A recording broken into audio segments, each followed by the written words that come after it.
எல்லாம் நல்லா இருக்கீங்களா? சரிங்க.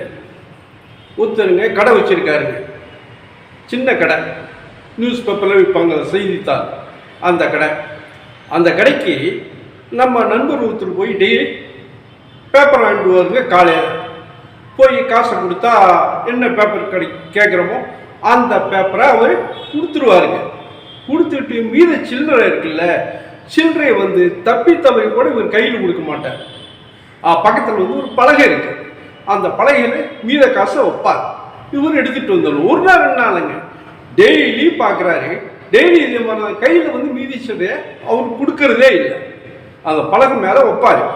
இவர் மீத காசை எடுத்துக்கணும். ஒரு நாள் வந்து இவர் பொறுமை இழந்து கேட்டார் அவர்கிட்ட, கடைக்கார்ட்ட, என்னங்க கையில் தர மாட்டேங்கிறீங்க, நீங்கள் அது மேலே தானே வைக்கிறீங்க, நம்ம தானே எடுத்துகிட்டு போகிறோமா? ஆமாம்மா, மீத காசு வந்து நம்ம கொடுக்கக்கூடாது, கையில் கொடுத்தா லட்சுமி வந்து போயிடும், அதனால் மேலே தான் வைப்பேன், எடுத்துக்கணும் அப்படின்னு சொன்னது.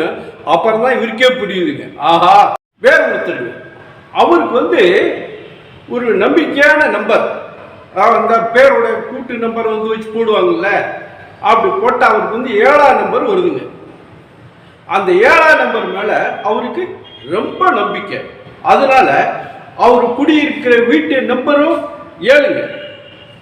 அவர் கல்யாணம் பண்ணிக்கிட்டதும் 7ஆம் தேதி தான்.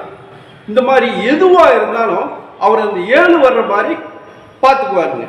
அதே மாதிரி அவர் வந்து அந்த கல்யாணம் பண்ணிக்கிட்டது வந்து 7ஆம் தேதி நான் கல்யாணம் பண்ணிக்கிட்டாரு. அவர் வந்து ஒரு நாள் வந்து குதிரை பந்தயத்துக்கு போயிருக்காருங்க. குதிரை பந்தயத்தில் கொஞ்சம் ஈடுபாடு உள்ளவர். குதிரை பந்தயத்துக்கு போயிருக்காரு. போய் அந்த குதிரையோட பேரை பூரா பார்த்துருக்காரு. பார்க்கும்போது ஒரு குதிரைக்கு அந்த கூட்டு நம்பர், அந்த பேரோட கூட்டு நம்பர் வந்து 7 வந்திருக்கு.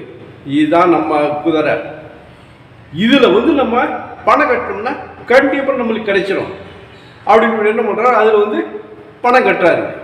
சரி, அப்புறம் வந்து ரிசல்ட்டை வந்து பார்த்தா, சரி பணம் கட்டினார், சரி குதிரை எப்படி என்னன்னு சொல்லி கேட்டால், கடைசி அந்த குதிரை வந்ததும் 7ஆவது நம்பருக்கு. அந்த குதிரை 7ஆவதா வந்திருக்கு. அப்புறம் எங்கே பணம் கிடைக்கிறது? சகுனம் எப்பவுமே பார்க்கக்கூடாதுங்க. சரி பார்த்து பழகிட்டாங்க, அதனால் சகுனம் பார்க்குறாங்க. இருந்தாலும் அதில் வந்து அந்த சகுனத்துக்கு வந்து ரொம்ப நம்பிக்கைலாம் இருக்கக்கூடாது. இருந்தால் அது வந்து ரொம்ப தப்புங்க. என்னங்க பூனை குறுக்க ஓடினா கூட ரொம்ப யோசனை பண்ணுறாங்க. நம்ம போகிற இடத்துல பூனை குறுக்க வந்துருச்சோம்னு சொல்லி நின்று உட்காந்து தண்ணி வேற குடிப்பாங்க. குடிச்சிட்டு அப்புறம் பொறுமையாக அப்படி போகிற மாதிரி இருந்தால் போவாங்க. இருந்தாலும் அவங்களுக்கு வந்து மனசில் ஊற்றிக்கிட்டே இருக்கும், அடடா நம்ம கிளம்பும்போது பூனை குறுக்க போயிடுச்சே அப்படின்னு. அளவுக்கு மீறி சகுனம் பார்க்குறது வந்துங்க ரொம்ப தப்பு. அதனாலேயே நம்மளுக்கு வந்து மனசில் வந்து ஒரு பயம் தொத்திக்கும். ஒரு பயம் வந்து தொத்திக்குங்க. நமக்கு ஒரு விதமான டிப்ரெஷன் வந்து உருவாகிறதுக்கு இதுவே வந்து ஒரு காரணமாக ஆயிடுதான். நம்ம வந்து எப்பவுமே நம்மளுக்கு வந்துங்க நம்ம அறிவு தான் வேலை செய்யணும். நம்ம அறிவு தான் நம்மளை வந்து வழி நடத்தணும். அப்போ தான் வாழ்க்கை வந்து நம்மளுக்கு சந்தோஷமாக இருக்கும்.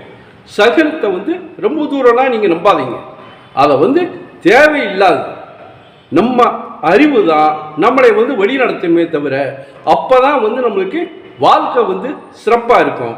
அதை மறந்துடாதீங்க.